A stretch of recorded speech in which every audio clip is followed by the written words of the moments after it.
at nakalid para dun sa may Eve. Meron nga lang Hilda pa siya na problema as well as the Suyu. Na typically ay baliktad. Leomord yung mauuna tapos ka-counterin ng mga heroes nitong Onyx Philippines. So, I wonder kung ano yung ideology dito ng Twisted Minds.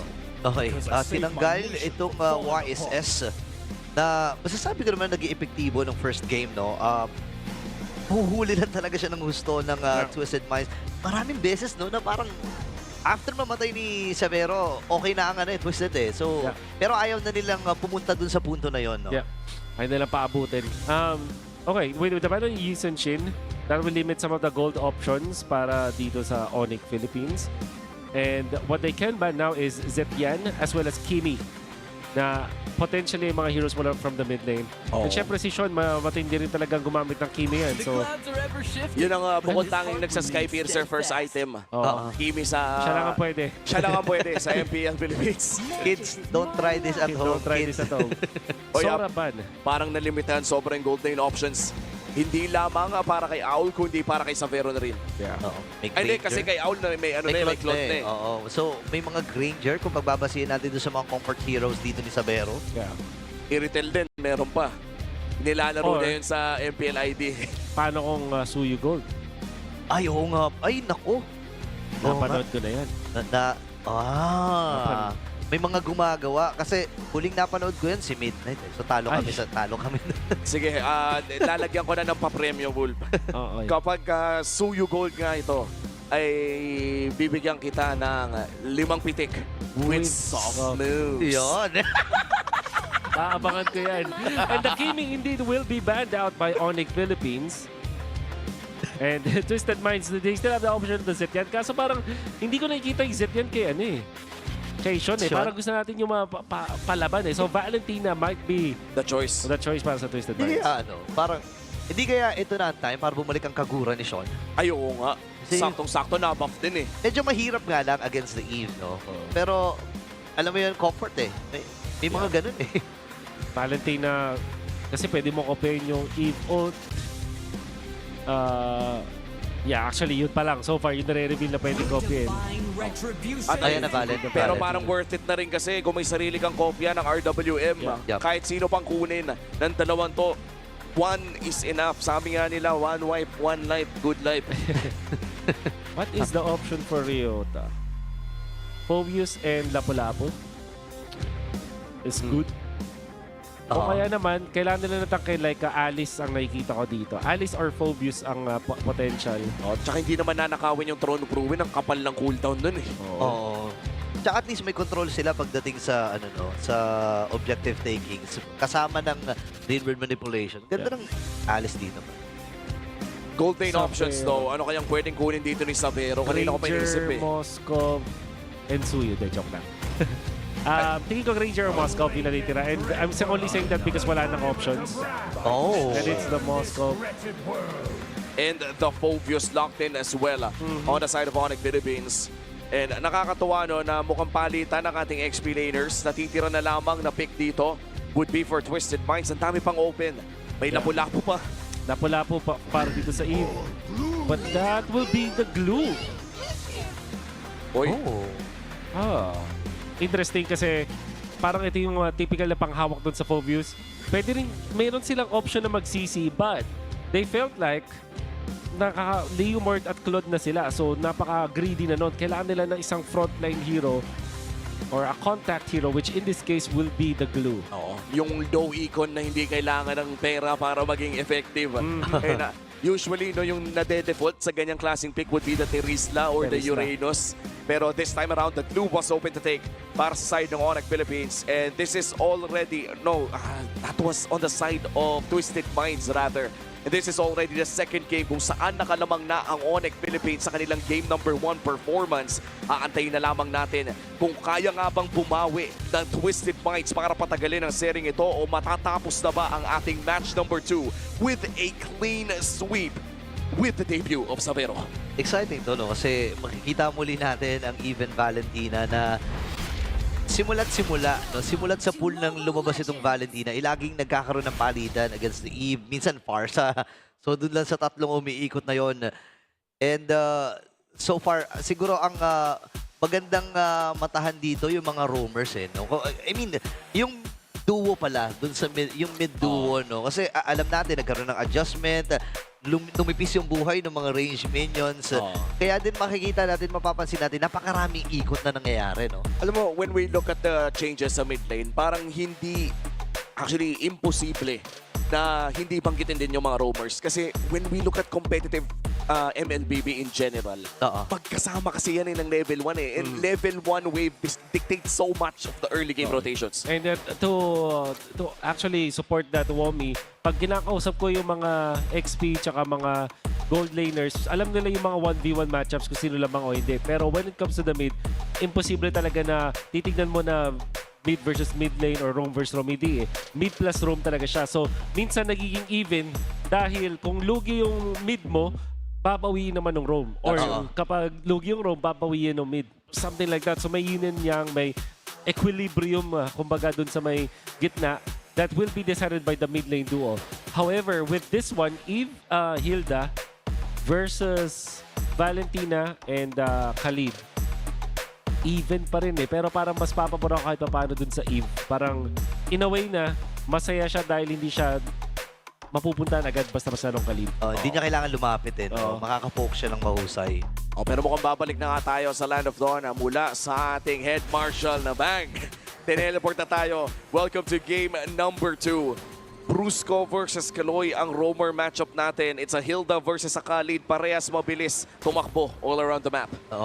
Kita natin si Lanzo, no? Binantay niya talaga eh. Baka mamaya ka sumisubilot doon sa orange. Uy! Oh my goodness! Napaka-hapdi! Nung damage mula kay Sean! At nabigyan kagad si Super Prince. Medyo na hindi ata nila nakakalkula. Si Kaloy kumuha din. Pinag-uusapan pa lang natin ang tapatan sa gitna at nakaanguna na ang Twisted. What happened? Literal na hindi natin nakita pero there was a lot of explosions. Ang importante doon, actually 4 nga ata yung hindi nakita doon ni Prince. Kaunti pa lang UXP niya dito. Sobrang lugi na siya. 1K kagad yung lamang dito ng Twisted Minds. Explosive na entrada mula sa Twisted Minds. Pero mukhang may bawi naman ang bahagya ang Onyx Philippines. Nag-cover na ng mga flicker para sa dalawang mid-lane roam trio duo. At papasok pa kasi King May bawi din na ginawa at lumalim na si Brusco. Pero makakakuha din sila ng dalawa. May bawi naman pala para sa Onyx Philippines. Pero 1,000 pa rin halos ang kalamangan ng Twisted Minds. And looking at what happened in the first 2 minutes of the game, Wolf, ano pa yung kailangan o yung ma-expect natin upcoming sa first turtle? May chance na hindi umapat sa level 4. Ito Super Prince, so they will try to take this real slow. And siguro ang pwedeng gawin dito ng Onyx is to leverage yun kay King Kong na maganda yung simula. Oo, ang hirap nito lalo na 'di ba pag tumatama din yung skill ng Valentina, so mas makakakuha siya ng XP, so mas mabilis talaga ang pagbulusok nito. Lanzo sasama na rin sa gitna para makapag-clear. And si Super Prince Brig, kailangan niya kumapit dito sa mga wave na to, hindi nga aabot rin. Hindi umabot and yung pagong ay mukhang ibibigay na lamang ng Onyx Philippines. That's the first turtle na mapupunta sa kamay ng Twisted Minds. Dahil sa magandang simula na yun ay mukhang nag-snowball na agad sa first objective. That's gonna be incredibly good para dito sa side of Twisted Minds kasi alam natin na naka-Leomord sila na pwedeng mag-dire-diretso kapag nakahanap ng abante talaga. Dire-diretso na pwede silang mag-invade. At ito na yata yung sisimulan nila papunta dito sa may orange buff. Okay, Brusco ngayon ang kanilang pupuruhan. Nagamit yung flicker. At makakakuha si MP the King ng kill. So may diretso pa ata dito sa orange buff. Ngayon si Sabero ay pagtutulungan ng Twisted Minds. Kumakapit na lang doon sa kanyang tore. Pero makakaligtas siya. May sipat din na hindi tumama mula kay Sean. Makakahinga si Sabero. Makakahinga. Inaantay ko baka biglang tawagin si Barbiel. Pero mukhang hindi pa naman pala available para sa Twisted Minds. Pero so far, maganda ang unang ikot ng Twisted Minds. Nakahanap ng dalawa! Oray ko po, nakuha din ata. Oh my goodness! Dalawa tinamaan at Sabero ay nakakuha din. Dalawa! Para kay Sabero. Kapag hindi umabot sa top 5 plays of the day, Dinaya, grabe! Savero showing us that the replacements today sa parehas sa TL, PH at Onyx Philippines ay nagpapakita kung bakit sila ang napili. That double kill coming from Savero. really just equalize the Russian King Kong. Naku, si Aula, nagamit niya yung kanyang Blazing Duet para mabilis lamang maklear itong wave niya. Meron pa siyang BMI. Pero papasok din itong si Kaloy. Dash out para kay Savero, pero si Kaloy ata ay maiipit din. Ako pinag-ahampas. Narinig ni Brusco at nakakuha na naman ang kill si Savero. Wow, 4 minutes in, nakakuha agad ng Corrosion Sight plus an upgraded boot. Silipin natin ang ating Infinix in-game equipment. Pero mamaya na yan dahil mukhang may laban na naman sa mid. Kaya na pinagtatalunan dito si Lanzu. Makakasanib din ang Brusco ang magiging sakripisyo. May pagong pa naman na patubo. At ang Onyx PH ay kulang ng isa. Pwede samantalayin ng Twisted to Oo, at mukhang sasamantalayin nga ito ng Twisted Minds. Sisimulan na nila ang bagong. Last Turtle ay sila ang nakakuha. Pero si Savero ay nasa gilid lamang. Naghahanap ng tsansa. Pero hawak pa rin ito ni MP. Okay, si Lanzu siya ata ang bibigyan. Hindi sumabot yung si Bat, pero si Lanzu ay may ibit del flicker from Lanzu. Papasok si Kaloy, nagamit yung kanyang ultimate. Tinawag si Barbiel. Wow! Isa-isa hinaatay ito ng Twisted Mind. Nakakuha na naman ng isa dito si Sean. Make it double. Pero si Super Prince ay bumawi din naman. Grabe. Tama ba ang nakita ko doon, Wolf? Kinopya ni Sean yung Phobius. Demonic Force, Demonic, yes. oo. Tama ka doon. At sakto kasi, na-close niya yung distance. Tapos pagbalik niya doon sa pagiging Valentina, napakataas na ng damage siya. Yun nga lang, nabigay sila ng shutdown and Super Prince nakapag-recover doon. Ang isang bagay na gusto ko rin take note dito sa Twisted Minds ay sa lahat ng kaguluhan na nangyari, hindi nila napansin na nakaungos na si MP the King over King Kong. He is level 9 as of this moment.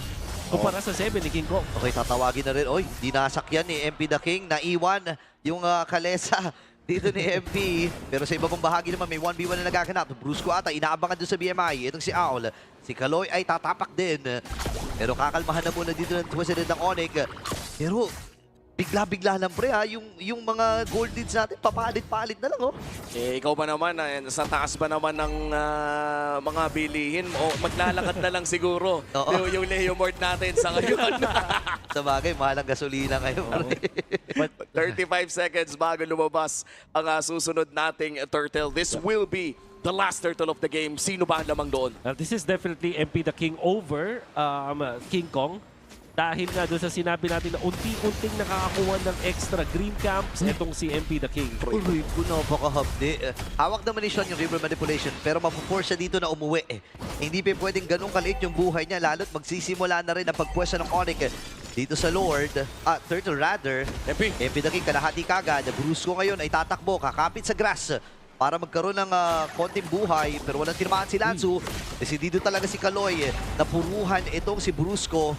Nahawakan nila yung pagong. Oo, medyo malayo si King Kong at hindi ata alam ng Twisted Minds yun. Si Aul ang unang bibigyan. Pero mukhang ibibigay na nga ito ng Onyx Philippines. This will be the third turtle. All three turtles ay mapupunta sa kamay ng Twisted Minds for this game number 2. Sa taas naman pala tumatrabaho si King Kong. Kaya pala nagdesisyon na rin sila na ibigay. So kahit papano ay nakatrade ang Onyx. Kaya lang sabi nila parang hindi pa ata sapat yun. Napilitan na rin gamitin yung Raging Sandstorm. Mula dito kay Kaloy. Si King Kong nag-aabang na naman. Tinamaan si Lanzu pero alam niya na masyadong makunat yan. Hindi itutuloy ng Onyx PH ang kanilang plano. At ligtas pa rin ang Twisted. Bago magsimula yung turtle natin, sinabi natin na si MP the King yung nakakalamang. And that's also true with XP and Gold. Pero in just a span of 1 of 2 minutes, nakapag-catch up na si King Kong when it comes to the Gold and XP din. Okay, ang ganda ng pwesto ni Super Prince doon pero nakapag-river manipulation din si Sean sa likod. Brusco ngayon ang nagpapakita para dito sa Onyx. Wala na namang mamamatay. May mga na-expend lang na ultimates. Pero talagang tansyahan to, men, Oo. Tsaka parang sa pagkakaalala ko, si Savero talaga ay comfort pick niya tong Moskov. Babalik ako sa MSC 2025. Last year lang. Ito yung most played niya during the Swiss stage sa pagkakaalala ko. And he will mirror itong ginagawa. Infinity Race mo ka mauuna ng bahagya dito yung Moskova. But for the side of Twisted Minds, hindi naman ganun kalayo yung gap ni Aul kahit pa napakataas ng pressure na binibigay ng Onyx sa gold lane. Speaking of pressure, yung taas ata ang planong i-pressure dito ng Twisted. Nakita lagi si Kaloy. Ito yung maganda kay Kaloy, hindi siya nagpapabata dito kay Brusco. Pero si King Kong, napa-vertical na. 1v1 ang naganap. And si MP the King ang nagwagi. Na-force pa yung river manipulation dito ni Super Friends. 24 seconds para kay King Kong and yung Lord ay open na. At si MP ang tagal na nating pinapanood na nagle-Leo Mort to. Sobrang on point. Kanina pa din kasi naghahanap ng mga plays at min-max itong si Kiko na mag-catch up ng farm. At dahil doon, napano siya ni MP the King. Wala, Super Prince, naku, napaflicker na, nahuli din. At si dito na dito, ang Onyx Philippines na kumuha, pero gitna ang napitas at Twisted. And ang Lord na ito ay kukunin. Buti nilang naharangan. Takot yun, ha? Grabe yung timing, Min. Muntikan na yung timing at yung angulo. Perfect na sana, but MP the King had the retribution at napaaga lang ng konting-konti. Yung sibat doon ni Xavero, that will be disastrous para sa Twisted Minds. But of course, ngayon, nakakalamang na sila in a significant amount over Onyx Philippines. Itong 2,000 ay pwedeng gamitin ng Twisted Minds para mag-secure pa ng mas madaming tore. At ginagawa na nga nila ito sa mid lane. At mukhang mag-flicker in pa. Sakto din yung Dark Wave. Naku, pinagtulong-tulungan na yung mga naipit na miyembro dito ng Onyx Philippines. Sa play, sinuwan pala kay Owl. Makakandalawa itong si Sean. Pero dito na ang pagbawi ng Super Bomb. And si Kaloy ang kanilang napitas. Buhay pa rin ang tatlo para sa Onyx. May Lord sa itaas na bahagi. Masasamantala pa ata ng Twisted Minds yung wave na kasama nila. Ang daming tore na nakuha ng Twisted Minds. At may Lord pa nga doon sa may bandang itaas. PMI nagamit na dito ni Owl. Saktong poke lamang at makakaalis siya ng safe. Makakadepensa dito ang Onyx Philippines. But Twisted Minds able to secure a big chunk ng ating mapa. 4,000 gold lead na rin para dito sa Twisted Minds. Ang ganda nung pinagplanuhan nila si Super Prince under the second turret with a flicker place. At dahil 5 sila na nakapag-juggle dun sa Torre, kahit parang pwedeng i-turn around yun ng Onyx Philippines, ang nakuha lang nila was the Roamer.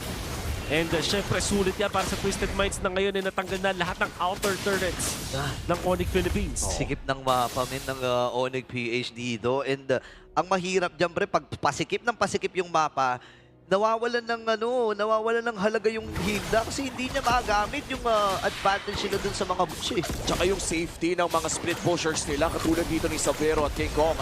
Real World nagamit na rin si Sean ang target. Pipit ata sila and this time ay mabibigyan na rin si Atoy R pero si Bruce sa likuran! Nako!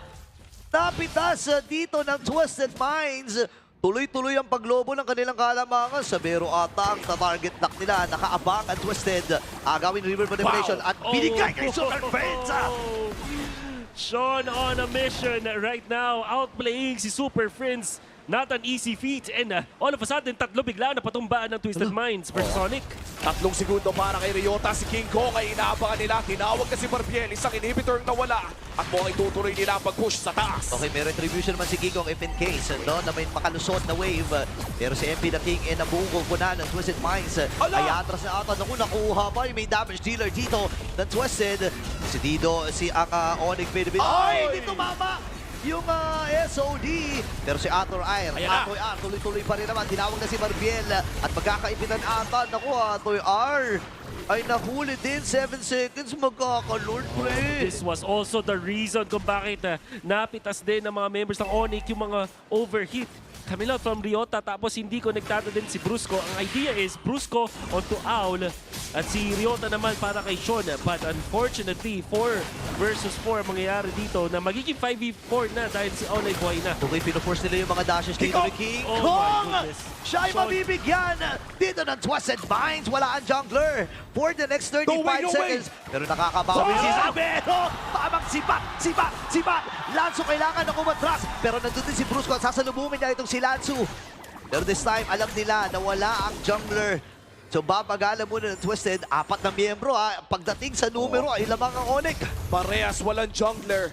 At katulad na lang sinabi mo, 3 lamang ang hawak ng Twisted Minds. Onyx Philippines. Xavero ang hawak ng Lord na ito. Nakapunto Ryota, hindi kakabit ang kanyang Dark Wave. At mukhang itutuloy na nga ata nila yung Lord. Hindi, oy! Uy, walang retrihan na magaganap. Pero doon yung Blazing Duet at si Xavero ang pinupuruan nila. Wow! Kaya si Albert iniligtas itong si Xavero ay Bruce kami na kill. Kailangan na lumil ni All dahil 10% na lang kanyang HP. Ngayon si Lanzo, hinahanap niya ang rightest target. Sino nga ba ang rightest target? Nandun na rin si King Kong para kunin ang Lord na ito. Pero may river manipulation pa na isang sagot si Super Prince. Wala na silang makukuha. Pero yung Lord na sobrang importante para sa Super Farm ay kanilang nabulsa. The first Indonesian import to play in MPL Philippines. Nagpapakitang gilas at panoorin natin ang replay na ito. Makita namin, napakandang replay. Ang ganda ng ginawa ni Kaloy Ayun, with oh. the follow-up coming up from Owl. But the outplays from Savero, the life steal is enough for them to turn it around. Siyempre, may tulong din ni Brusco kung paano pinoprotektahan ng Onyx Philippines. Etong si Savero, while si Savero, he's trying his best and he's actually doing it para sa team. Kikong umatras nagamit yung dalawang dash. Pero Super Prince, kumakati na rin yung mga pokes mula doon sa kanyang lantern. And this time, yung Lord sa itaas na bahagi, ay aalalayan na rin ni King Kong. Kailangan magmatsyag ng Twisted. Yeah, Twisted Minds, mukhang kailangan na nga nila dumepensa sa Lord na ito. Brusco giving some vision mula dito sa Onyx Philippines, pero bumabawi na sa Torre ang side ng Onyx. Hawak na naman nila maliit na kalamangan, pero big immortality pick up para kay Kaloy. Pwede siyang bumili ng mataming oras para sa Twisted Minds. Ay, yung gold din hawak na rin ng Onyx PH dito. Yung sumahapdi-hapdi. Oh, wait lang. River Manipulation. Inunahan na ni Super Prince. Ang baba ng buhay ni Sean. May hawak din na sariling River Manipulation ng Twisted Minds. So, kailangan lang ilinya ito mula doon sa Raging Sandstorm ni Kaloy. Ngayon, makakahinga ng bahagya ang Onyx PH. Hindi natin matatanggi. Wala pa rin naman silang gitna. Pero mabilis na lane kasi yan eh. So, mabilis na din para sa Onyx na i-clear ng i-clear yan. Ito. The thing sa late game, ang tinitignan is yung mga long lane. And yung mid lane, hindi na masyado nagmamatter. Ito yung least priority sa pag-push mo na pagkuha ng inhibitor turret sa mga Lord Dance. Still, that's an advantage para sa Twisted Minds. Hindi pa rin natin pwedeng deny na kailangan niyang sagutin ng Onyx Philippines. There was even a threat mula kay Owl na mag-split push nangyayari yung Lord. Not enough lang talaga na leeway for himself. But we can now feel etong damage output coming out from Savero that also picked up the Wind of Nature. Kaya na. Now it's just gonna be up to King Kong, who also picked up his last item, full pack with that BOD. Napakasakit na ng parehas na kupunan at this point, and 40 seconds in, iniintay na lamang natin ang pangalawang Lord or no third Lord of this game. Pinag-usapan natin kanina nung game number 1 na napakatahimik na kapag pumasok ang game 2 ay high octane na ang ating ine-expect. In minute number 1 ay nakakita tayo ng 4 na players na nagsusuntukan sa mid lane. And now 16 minutes in, napakataas naman ang ating kill score. Yeah, umabot na ng 27 ang ating kill score dito. King Kong, ito yung pahirap ng pahirap eh. Sumasakit-sakit na yung Evil Queller. And kapag si MP or even si Sean ang tinamaan, ito talagang mararamdaman. Ngayon, flow na lang ng wave ang sobrang prio dito ng Onyx and ng Twisted Minds doon sa long lane. At si Savero ang unang kukontrol. At ngayon na nandito na ang Lord para sa Onyx. Pwede nilang hanapin ang karagdagan bang kalamangan dito, pero ang ganda ng pwesto dito ni Lansu para magbigay naman ng impormasyon para sa Twisted. There will be a little bit of a slow push dun sa may top lane na papapor sa Onyx Philippines. Madali lang din sagutin dahil naman si Sean sa may taas. Savero onto the bottom. Alam naman natin meron siya ng SOD. Pero yung isang threat din nito na may Moskov sa baba. Pag sakaling malugi ang Onyx Philippines, may split push option. Oo, itutuloy, no? Ilang beses na natin nakita yan, yung hindi pa uuwiin na strat. No? Actually, maraming teams din, and even Onyx ay ginagawa yon. So, tingnan natin, hawakan lang to, Oo, Rose Gold Major na. Kuha na papasukin nata ni Lansu. At tinawag na nga si Barbiel. Okay, mauuna ata. Atoy R, kailangan na umatras. Meron din yung River Manipulation. May sagot din ng River Manipulation. Sean, nakakuha na ng kill. Playing Sinduan mula kay Ao. Naku, unti-unti na ubus buhay din Super Friends. And this time, tatlong miyembro ang tumumba. And ang Twisted Minds ngayon ay ang merong upper hand dito. At si Brusco ang pinaghahampas si MP the King. 4-man down at nakadalawa pa si MP. 20 segundos ang kailangan nila abangan. Si Sean ang naghahanap ng paraan para tapusin na ganito. At mukhang ihahatid na nga nila ang kanilang mga minions para tapusin ang laro. 12 seconds pa para kay Ator Ay. Kaya niya bang i-clean yung wave? Hindi! Kasi siya yung naunang na-clear doon. And Twisted Minds ang makakakuha na game 2. An explosion dun sa may gitna. Ryota overextending Twisted Minds with the punish. Nagsimula din dun sa